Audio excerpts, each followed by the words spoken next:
Do not decrease the prices of your products for the upcoming Amazon Prime Day. Instead, do these three things. First, do the exact opposite. Increase your prices by 5 to 10%. Most sellers look at Prime Day as a solitary event of 2 days where there is going to be a lot of traffic and supposedly there's going to be a lot of sales.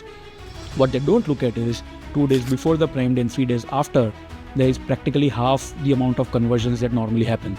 So if you look at it in a little more holistic way, maybe for say the entire week, your sales doesn't increase by more than 30-40% in most cases across categories.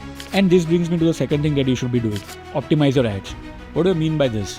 So most competitors in your category are going to go ultra aggressive after getting the placements, and this will result in a higher ACOS by about 20-30%. So here's what we advise do. We identify all the top targets and keywords that have worked really well for us and driven some great sales at a great ACOS in the past 2-3 months, and then really back them and go ultra aggressive on them so that we make sure that we get all our desired placements. And then we go really passive on everything else so as to reduce wasted spends. Normally this would not work, but for Prime Day, typically what we have observed is customers are in that mindset of buying things, and a 5 to 10% increase in prices has no bearing on whether they are going to buy things or not. So it's basically not a deal breaker for them. That brings me to the third part, which is the most common problem that most sellers face, and that is inventory planning.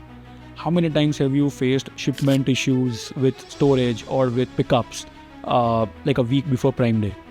Almost always, right? So instead of that, create a shipment right now as soon as possible. Make sure that you're covered for the entire month. Forecast your inventory properly. Do implement these three things and see if you fare any better than last year.